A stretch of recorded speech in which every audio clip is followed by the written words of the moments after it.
नमस्कार, India voice देख रहे हैं आप। आपके साथ मैं हूं बबीता। सीएम योगी ने गड्ढा मुक्त सड़कों के लिए अभियान चलाया है, तो बड़ी खबर आपको बता रहे हैं। सीएम योगी आदित्यनाथ ने गड्ढा मुक्त सड़कों के लिए अभियान चलाया है। तो गड्ढा मुक्त सड़कों के लिए प्रदेश व्यापी अभियान चलाया गया है। तो सीएम योगी ने अधिकारियों को भी दिशा निर्देश जारी कर दिए हैं। तो 15 नवंबर तक यूपी की सड़कें गड्ढा मुक्त करने के आदेश जारी कर दिए हैं। तो 15 नवंबर तक का समय दिया गया है कि यूपी की सड़कों को गड्ढा मुक्त किया जाए। तो सभी अधिकारियों को आदेश भी जारी कर दिए हैं। तो सड़क निर्माण में निजी निवेश को प्रोत्साहन देने की बात भी कही है। तो अच्छी सड़क हर प्रदेशवासी का अधिकार है, चाहे वो गांव के लोग हो चाहे वो शहर के। तो सीएम योगी आदित्यनाथ ने कहा कि अच्छी सड़क हर प्रदेशवासी का अधिकार है। तो बड़ी खबर आपको बता रहे हैं, गड्ढा मुक्त सड़कों के लिए अभियान चलाया जा रहा है। तो प्रदेश व्यापी अभियान चलाया गया है। तो सीएम योगी आदित्यनाथ ने गड्ढा मुक्त सड़कों के लिए अभियान शुरू कर दिया है। तो प्रदेश व्यापी अभियान चलाया जा रहा है। तो सीएम योगी ने अधिकारियों को इसके लिए दिशा निर्देश भी जारी कर दिए हैं और 15 नवंबर तक का समय दिया गया है। तो यूपी की सड़कें गड्ढा मुक्त करने के आदेश जारी किए हैं और 15 नवंबर तक का समय दिया गया है। जब यूपी की सभी सड़कें गड्ढा मुक्त हो तो सड़क निर्माण में निजी निवेश को प्रोत्साहन देने की बात भी कही है। तो अच्छी सड़क हर प्रदेशवासी का अधिकार है, सीएम योगी ने कहा है।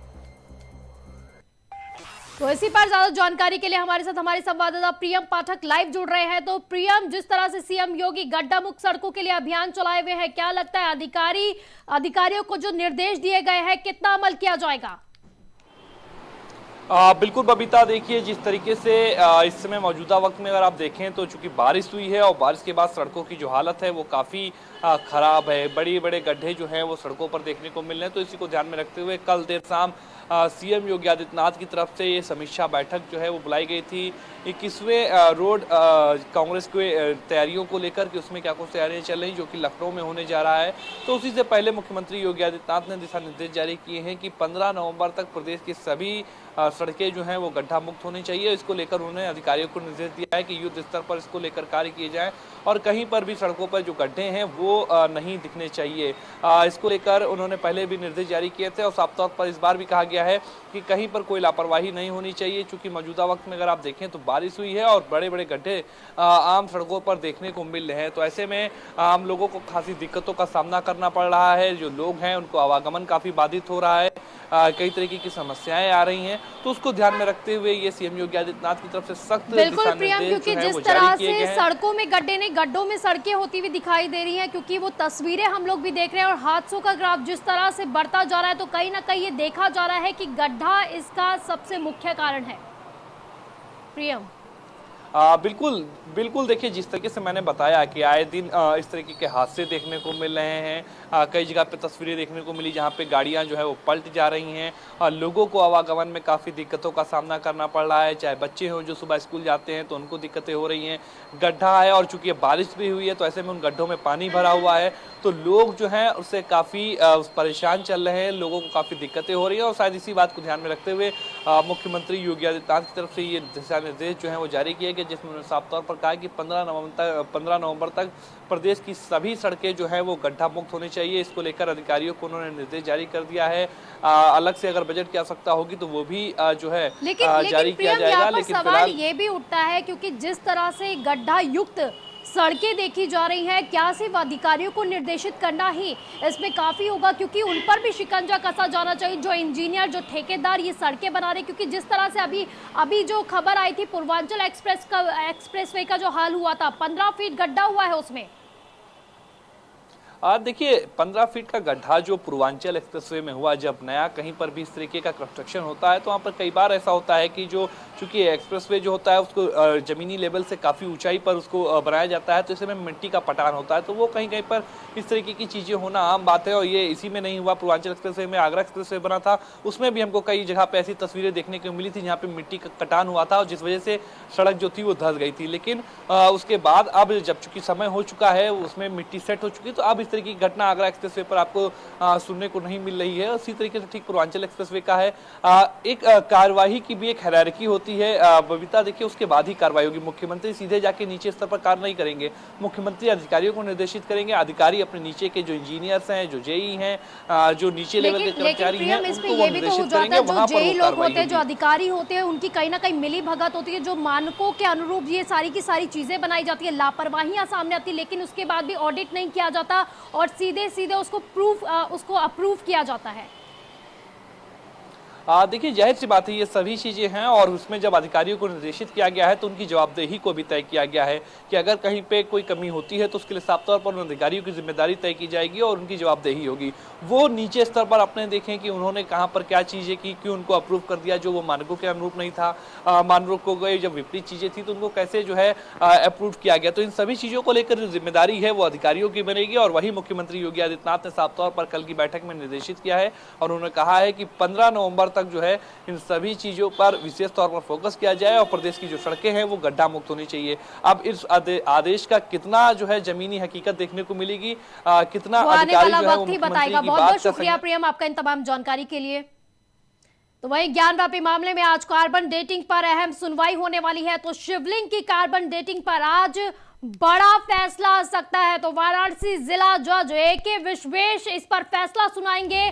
तो हिंदू पक्ष ने कार्बन डेटिंग कराने की याचिका दाखिल की थी और आज उस पर सुनवाई होनी है। तो सभी फैसले का इंतजार कर रहे हैं। तो ज्ञानवापी में सर्वे के दौरान वजू खाने में शिवलिंग मिला था, तो उसकी बाद जो है ये मांग चल रही थी कि इसकी कार्बन डेटिंग कराई जाए। तो इसी को लेकर जो है याचिका भी दाखिल की गई थी, हिंदूवादी पक्ष की ओर से ये याचिका दाखिल की गई थी। हालांकि मुस्लिम पक्ष इसका लगातार विरोध करता रहा था, क्योंकि जो तथाकथित जो शिवलिंग पाया गया था उसे वो फव्वारा बता रहे थे। तो वहीं इसकी याचिका दाखिल की गई थी। तो कार्बन डेटिंग की जो है मांग की जा रही थी कि कार्बन डेटिंग कराई जाए, इसकी जांच की जाए, क्या वो शिवलिंग है या फिर जो मुस्लिम पक्ष कह रहा है कि ये फव्वारा है, उसका भी खुलासा होना चाहिए।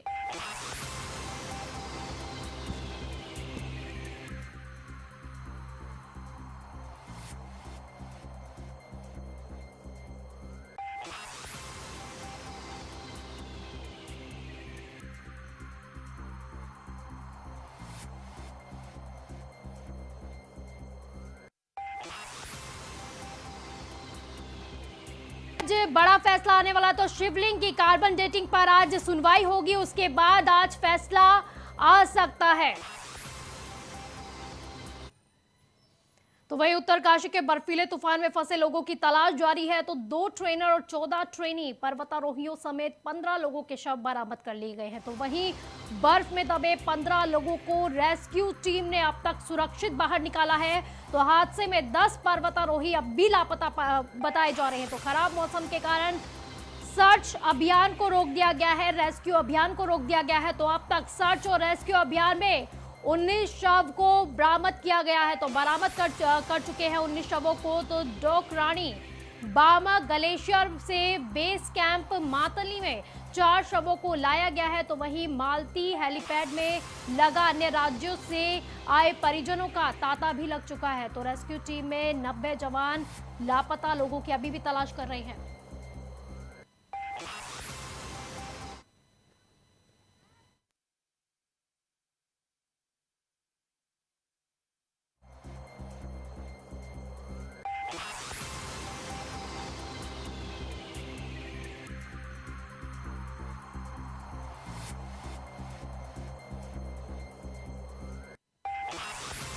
तो रेस्क्यू टीम में 90 जवान अभी भी लापता लोगों की तलाश कर रहे हैं। तो एवलांच आने के बाद जो है कई लोग लापता हो गए थे, तो वहीं कई लोगों के शव भी बरामद कर लिए गए हैं। तो कई लोगों को सेफली से बाहर भी निकाला गया है। तो वहीं आपको बता दें कि बड़ी खबर आपको उत्तरकाशी के बर्फीले तूफान से जुड़ी हुई बड़ी खबर आपको बता रहे हैं कि उत्तरकाशी के बर्फीले तूफान में फंसे लोगों की अभी भी तलाश जारी है। 2 ट्रेनर, 14 ट्रेनी, पर्वतारोही समेत 15 लोगों के शव अब तक बरामद कर लिए गए हैं। वहीं बर्फ में दबे 15 लोगों को रेस्क्यू टीम ने अब तक सुरक्षित बाहर निकाला है। तो हादसे में 10 पर्वतारोही अब भी लापता बताए जा रहे हैं। तो खराब मौसम के कारण सर्च और रेस्क्यू अभियान को रोक दिया गया है। तो अब तक सर्च और रेस्क्यू अभियान में 19 शवों को बरामद कर लिया गया है। तो डोकरानी बामर ग्लेशियर से बेस कैंप मालती में 4 शवों को लाया गया है। तो मालती हेलीपैड में लगा अन्य राज्यों में आए परिजनों का तांता। तो रेस्क्यू टीम में 90 जवान अभी भी लापता लोगों की तलाश कर रहे हैं।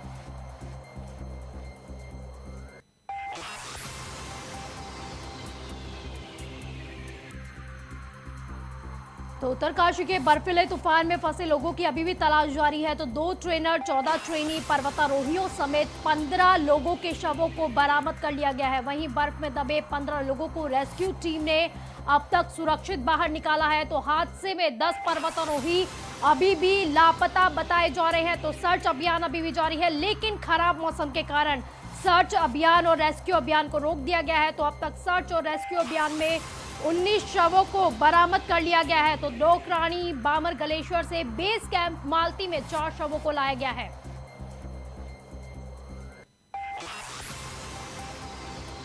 तो इसी पर ज्यादा जानकारी के लिए हमारे साथ हमारे संवाददाता अभय जुड़ गए हैं। तो अभय, उत्तरकाशी के बर्फीले तूफान में फंसे लोगों की तलाश अभी भी जारी है? जी बिल्कुल, उत्तरकाशी में जो रेस्क्यू अभियान जो चल रहा है इस समय, द्रौपदी डांगा चोटी पर जो एवलॉन्च आने के बाद रेस्क्यू अभियान था, वो अभी फिलहाल ये कहा जा सकता है कि खराब मौसम के चलते कल बाद रोक दिया गया था और अभी भी उसमें ये कह सकते हैं रेस्क्यू अभियान शुरू नहीं हो पाए, क्योंकि वहाँ लगातार मौसम खराब बना हुआ है, बर्फबारी हो रही है। ऐसे में उस रेस्क्यू अभियान को अभी करना जोखिम भरा हो सकता है, इसलिए उसको रोक दिया गया है। तो अभी तक कितने शवों को बाहर निकाला जा चुका है? कितने लोगों को सेफली बाहर निकाला गया है? बिल्कुल, अभी तक ये कहा जा सकता है कि जो जिन लोगों का रेस्क्यू यहाँ पे किया गया था उन लोगों की संख्या तो कम है, लेकिन जो शव अभी तक बरामद हुए हैं 19 उन शवों की संख्या यहाँ पर पहुंच चुकी है। 400 पहले दिन ही यहाँ पर बरामद हो चुके थे, लेकिन उसके बाद ये कह सकते हैं कि पिछले 48 घंटे के भीतर जो रेस्क्यू अभियान यहाँ पर चला था उसमें 15 और नए शव यहाँ पर बरामद हुए हैं। टोटल 19 शव अब तक बरामद हो चुके हैं। 10 लोग अभी भी लापता इस पूरे अभियान में यहाँ पर बताए जा रहे हैं। उनकी खोजबीन के लिए लगातार सभी जो रेस्क्यू टीमें जो यहाँ पर जुटी हुई है वो यहाँ पर काम कर रही है। लगभग 90 लोगों की एक बड़ी जम्बो टीम यहाँ पर रेस्क्यू अभियान में जुटी है, जो विभिन्न अलग अलग छोटी छोटी टुकड़ों में इस रेस्क्यू अभियान को आगे बढ़ा रही है। जी अबे, क्योंकि आप खराब मौसम के बारे में बता रहे थे, क्योंकि खराब मौसम के कारण रेस्क्यू अभियान को अभी रोक दिया गया है, तो कब तक के लिए रेस्क्यू अभियान रोका गया है?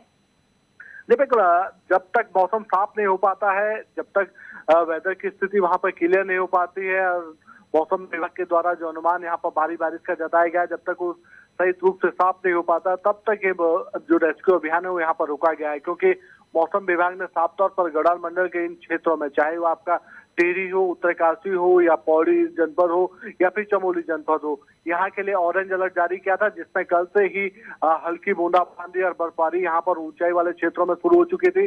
मैदानी क्षेत्रों में लगातार बारिश यहाँ पर हो रही है और आने वाले अगले 24 घंटे के लिए भी मौसम विभाग ने इसी तरीके से भारी बारिश की संभावना यहाँ पर जताई है। ऐसे में कह सकते हैं कि अगर मौसम साफ होता भी है तो फिर धूप खिलते ही फिर जो वहाँ की जो परिस्थितियां होंगी, जो नई बर्फ वहाँ पर पड़ी है वो भी आगे पिघलना शुरू हो जाएगी और फिर शायद और जो मुश्किलें वहाँ पर होंगी और बढ़ती नजर आएंगी। तो ऐसे में अभी फिलहाल के लिए कितनी टीमें रेस्क्यू के लिए लगाई गई हैं और साथ ही आपसे जानना चाहेंगे कितने लोग अभी तक लापता बताए जा रहे हैं? बिल्कुल, अभी तक जो जिन लोगों की तलाश अब जारी है 1900 प्राप्त होने के बाद, तो अब संख्या वो मात्र 10 की यहाँ पर रह गई, यानी 10 लोग अभी भी लापता है, उनकी खोजबीन जारी है। और ये कह सकते हैं कि जो वहाँ पर एक्सपर्ट जो टीम है, एसडीआरएफ की जो पर्वतारोही जो टीम थी जिन्होंने एवरेस्ट फतेह किया, वो टीम वहाँ पर बेस कैंप पे पहुंची हुई है। यानी डोकरानी बामन जो ग्लेशियर है उसका जो बेस कैंप है वहां तक पहुंच चुके हैं। इसके अलावा गुलमर्ग से जो टीम आई हुई थी वो भी अब से कुछ देर बाद ये कह सकते हैं कि जैसे ही मौसम साफ होगा तो उस बेस कैंप पे वहां पर पहुंच जाएगी और उसके बाद लगातार वहां पर जो खोजबीन होगी वो चलती रहेगी। इसके अलावा छोटे जो रेस्क्यू टीमें जो बनाई गई है, चाहे वो नीम की हो, आईटीबीपी की हो, वो लगातार आसपास के यानी जो बेस कैंप के आसपास के जो क्षेत्र है, बिल्कुल 90 जवान भी लापता लोगों की तलाश कर रहे हैं। अब देखने वाली बात ये होगी कि लापता लोगों को कितनी जल्दी रेस्क्यू किया जाएगा। बहुत बहुत शुक्रिया फिलहाल के लिए अभय, आपका इन तमाम जानकारी के लिए।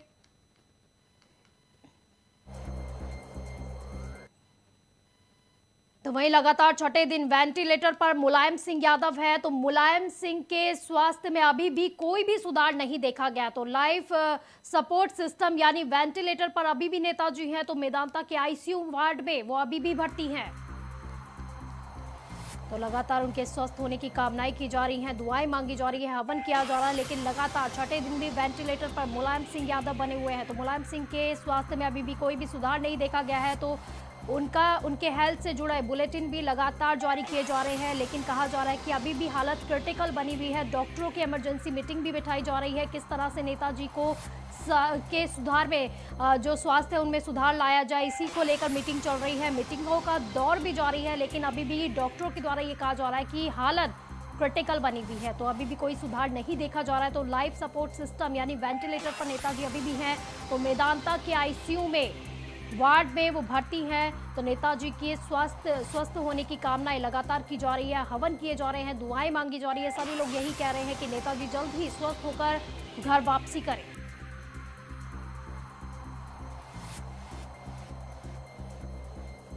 तो वहीं तस्वीरें आप देख सकते हैं किस तरह से अस्पतालों में कार्यकर्ताओं नेताओं का जमावड़ा लगा हुआ है। खुद अखिलेश यादव वहां पर मौजूद है, शिवपाल सिंह यादव वहां पर मौजूद है, पूरा यादव परिवार वहां पर मौजूद है। लेकिन साथ ही कार्यकर्ताओं नेताओं का तांता भी वहां पर लगा हुआ है। हालांकि अखिलेश यादव ने इससे पहले सभी से अपील की थी कि कम से कम लोग अस्पताल में पहुंचे। तो लगातार छठे दिन वेंटिलेटर पर मुलायम सिंह यादव है। तो मुलायम सिंह के स्वास्थ्य में अभी भी कोई भी सुधार नहीं देखा गया है। तो लाइफ सपोर्ट सिस्टम यानी वेंटिलेटर पर अभी भी नेताजी हैं। तो मेदांता के आईसीयू में वार्ड में भर्ती है नेताजी। तो तस्वीर आपको दिखा रहे हैं जिस तरह से लगातार तांता देखा जा रहा है। वहीं पर एक तस्वीर सामने आई थी जिसमें कार्यकर्ता फफकते हुए रोते हुए नजर आए थे। तो लगातार कह रहे थे नेताजी को आप बचा लीजिए। अखिलेश यादव से अपील कर रहे थे आप किसी भी तरह से नेताजी को बचा लीजिए। वहीं पर अखिलेश यादव के आंसू भी छलके थे। वो खुद कामना कर रहे हैं जल्द से जल्द मुलायम सिंह यादव स्वस्थ होकर घर वापसी करें। तो वहीं नोएडा के हनुमान मंदिर में सपा संरक्षक मुलायम सिंह यादव के लिए सपा कार्यकर्ताओं ने हवन पूजन करते हुए ईश्वर से प्रार्थना की है कि वो जल्द से जल्द ठीक हो जाए और हम लोगों के बीच में आ जाए।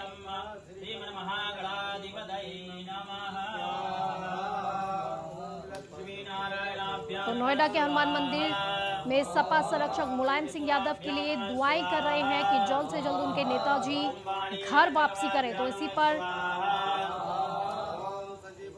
ज्यादा जानकारी के लिए हमारे संवाददाता नितिन हमारे साथ लाइव जुड़ रहे हैं। तो नितिन, दुआओं का दौर लगातार जारी है लेकिन छठे दिन भी वेंटिलेटर पर ही मुलायम सिंह यादव। देखिए, बिल्कुल मुलायम सिंह यादव जो है आज मेदांता हॉस्पिटल में जो है 6 दिन उनको हो गए हैं एडमिट हुए थे। लेकिन जो कार्यकर्ता है वो दुआओं का जो दौर है वो लगातार चल रहा है। तो खुद अखिलेश यादव वहाँ पर मेदांता हॉस्पिटल के अंदर जो है उनके साथ में है, डॉक्टरों के साथ में 24 घंटे वहाँ रहते हैं। उनसे जो है बातचीत भी करते हैं कि जिस तरीके से कार्यकर्ता वहाँ पहुँचते हैं तो उनको जो है हौसला उसे जो है अफजाई करने के लिए अखिलेश यादव 12 मिनट से मिनट जो है बार बार बाहर निकलते हैं। और साथ ही आपको बता दें कि जिस तरीके से अखिलेश यादव को भी जो है 24 घंटे 6 दिन हॉस्पिटल के अंदर हो गया मुलायम सिंह के पास में। तो लेकिन कार्यकर्ताओं का जो जमावड़ा वहाँ पर कंटिन्यू लग रहा है। कार्यकर्ता दूर दूर से वहाँ पहुँच रहे हैं, चाहे उत्तर प्रदेश के कोने कोने से जो कार्यकर्ता है वहाँ पहुँच रहे हैं। नोएडा की बात की जाए तो नोएडा के अंदर भी जो कार्यकर्ता है वो खुद हवन पूजन कर रहे हैं कि नेताजी का जो स्वास्थ्य है जल्दी ठीक हो जाए। लेकिन जिसपे जो है वेंटिलेटर पे नेताजी जो सपोर्ट है आज 6 दिन से ज्यादा हो गए। लेकिन डॉक्टरों के जो बताया है कि जिस तरीके से दवाई को जो सहारा है वही नेताजी को जो बचा सकते हैं। कि जिस तरीके से दवाई इसमें जो बुलेटिन आज रात दोपहर को जो है 12 बजे यहाँ पर जो है जारी कराया जाएगा। लेकिन नेताजी को आज 6 दिन से ज्यादा जो है यहाँ पर वेंटिलेटर पे हो गए। मेदांता हॉस्पिटल में तमाम वहाँ पर नेताएं पहुंच रहे हैं, तमाम वहाँ पर विधायक सांसद सभी पहुंच रहे हैं। खुद तो बता दें आपको जिस तरीके के जो मुख्यमंत्री हैं हरियाणा के वो खुद वहाँ पर पहुंचे थे, मनोहर लाल खट्टर खुद वहाँ पहुंचे थे, तमाम वहाँ पर मंत्री आए, तमाम सभी नेता वहाँ पहुंचे थे। सभी यही दुआ कर रहे हैं कि नेताजी जल्दी से जल्दी जो है ठीक हो जाए, आप लोगों के बीच में जाएं। और जिस तरीके से नेताजी को आज 6 दिन हो गए तो कार्यकर्ताओं की आंखों में जो आंसू थे वो लगातार आ रहे हैं। खुद अखिलेश यादव से कह रहे हैं कि किसी तरीके से जो है नेताजी को बचा लिया जाए। लेकिन अखिलेश यादव की आंखों में भी जो आंसू हैं वो भी छलक रहे थे। लेकिन अखिलेश यादव पूरी कोशिश कर रहे हैं कि नेताजी को बचा लिया जाने की पूरी कोशिश में लगे हुए हैं। जी नितिन, क्योंकि मिलती जुलती प्रतिक्रियाएं सबकी सामने आ रही है। कोई कह रहे हैं नेताजी स्वस्थ हो रहे हैं, उनके स्वास्थ्य में सुधार दिख रहा है। लेकिन कुछ लोग ये कह रहे हैं कि जिस तरह से हरियाणा के सीएम की बात की है आपने कि उनका कहना था कि वो अभी स्वस्थ होते हुए नहीं नजर आ रहे हैं, आगे कुछ कहा नहीं जा सकता है। तो आपसे जानना चाहेंगे कि डॉक्टरों की तरफ से क्या कुछ कहा जा रहा है इस पर। देखिए बिल्कुल जिस तरीके से जो है डॉक्टर्स का भी कहना है और मनोहर लाल खट्टर भी उनसे मुलाकात की थी, उनका भी यही कहना था कि नेताजी अभी जो है स्वस्थ नजर नहीं आ रहे। खुद अखिलेश यादव भी अब जो खुद कह रहे हैं कि अभी नेताजी की जो तबीयत है वो काफी क्रिटिकल है, उसमें कोई वो नहीं है। उसी को देखते हुए यहाँ पर जो है अखिलेश यादव जो है तमाम कार्यकर्ताओं से यही आग्रह कर रहे हैं कि वो जल्दी से जल्दी प्रार्थना करें, भगवान से प्रार्थना करते रहें। तमाम वहाँ जो डॉक्टर्स की जो टीम है आपको बता दें वहाँ पर पूरी तरीके से लगी हुई है, उसमें यही कहना है कि डॉक्टरों का कि जल्दी से जल्दी नेताजी को बचा पूरी कोशिश कर रहे हैं। वहाँ पर जो है आपदा तरीके से जो बैठक है वहाँ पर डॉक्टरों की बुलाई गई है, उसमें जो तमाम कार्यकर्ताओं से प्रार्थना कर रहे हैं और यही कहा जा रहा है कि नेताजी को जल्दी से जल्दी स्वस्थ होकर आप लोगों के बीच में आएंगे। जी जी बिल्कुल नितिन, क्योंकि तस्वीरें ही अपने में बहुत कुछ बयां कर देती है, क्योंकि हम अभी तस्वीरें देख रहे थे जिस तरह से कार्यकर्ता वहां अस्पतालों में पहुंच रहे हैं, नेता अस्पतालों में पहुंच रहे हैं, सभी लोगों के आंखों में आंसू थे। वहीं अखिलेश यादव की आंखों में भी हमने आंसू झलकते हुए देखे थे। तो क्या कहा जाए, क्योंकि जिस तरह से अभी भीड़ लगी हुई है अस्पताल में, तो अखिलेश यादव ने खुद भी अपील की थी लोगों से कि कम संख्या में अस्पताल में पहुंचे। तो क्या कहा जाए, मीडिया कर्मियों के लिए भी संख्या को सीमित किया हुआ है? जी देखिए बिल्कुल जिस तरीके से अखिलेश यादव जो है वहाँ पर लोगों से अपील कर रहे हैं कि कम से कम हॉस्पिटल में आए। लोगों को काफी दिक्कतें भी हो रही है, वहाँ पर नेताजी को देखने के लिए लोग जो है दूर दूर से वहाँ पहुंच रहे हैं। तो तमाम वहाँ कार्यकर्ता पहुंच रहे हैं, सभी से अखिलेश यादव खुद यही अपील कर रहे हैं कि नेताजी के लिए जो प्रार्थना करें, सभी जो है हवन कराएं और यहाँ पर नेताजी की दुआएं करें कि नेताजी जल्दी से जल्दी ठीक होकर हम लोगों के बीच में आए और हम लोगों के साथ रहें। जिस तरीके से नेताजी को आज 6 दिन जो है वेंटिलेटर पे हो गए हैं मेदांता हॉस्पिटल में एडमिट, तो उसी को देखते हुए अब कार्यकर्ता दूर दूर से यहाँ पहुंच रहे। सभी कार्यकर्ता यही अपील कर रहे हैं कि नेताजी जल्दी से जल्दी ठीक हो जाए। बिल्कुल, और इंडिया वॉइस भी यही अपील करता है, यही दुआ करता है कि जल्द से जल्द नेताजी स्वस्थ होकर अपने घर को वापसी करें, क्योंकि इससे पहले भी कई बार वो मेदांता अस्पताल में पहुंचे लेकिन अगले दिन ही उन्हें डिस्चार्ज कर दिया गया था। लेकिन इस बार हालत काफी ज्यादा क्रिटिकल बताई जा रही है। फिलहाल के लिए नितिन बहुत बहुत शुक्रिया आपका इन तमाम जानकारी के लिए। तो वहीं गुरुग्राम के मेदांता अस्पताल में सपा संरक्षक मुलायम सिंह के आईसीयू में भर्ती होने के बाद नेताओं का पहुंचने का सिलसिला लगातार जारी है। तो इस कड़ी में कांग्रेस सांसद दीपेंद्र हुड्डा अस्पताल पहुंचे और अखिलेश यादव से नेताजी का हालचाल जाना। तो वहीं सांसद दीपेंद्र हुड्डा ने कहा कि नेताजी की तबियत में सुधार हुआ है, उन्हें सबकी दुआओं की जरूरत है। तो गुरुग्राम से आपको इस वक्त की बड़ी खबर बता रहे हैं, मेदांता अस्पताल पहुंचे हैं सांसद दीपेंद्र हुड्डा। तो नेताजी की तबियत के बारे में उन्होंने जानकारी ली अखिलेश यादव से, साथ ही कहा कि उनकी तबियत में सुधार हुआ है। तो दीपेंद्र हुड्डा ने बताया कि नेताजी की तबियत में लगातार सुधार हुआ है, तो उन्हें सबकी दुआओं की जरूरत है। दीपेंद्र हुड्डा ने अपील भी की है कि सबकी दुआओं की जरूरत है, आप सभी उनके लिए दुआ कीजिए। तो मैंने अखिलेश जी से मिलकर जानकारी भी ली है। तो दीपेंद्र हुड्डा ने बताया कि उन्होंने अखिलेश यादव से नेताजी के स्वास्थ्य के बारे में जानकारी ली है। साथ ही उन्होंने बताया कि स्वास्थ्य में लगातार सुधार हो रहा है और साथ ही उन्होंने अपील की है कि सभी लोग उनके लिए दुआ करें। तो बुलेटिन में फिलहाल के लिए बस इतना ही। आप देखते रहिए इंडिया वॉइस। नमस्कार।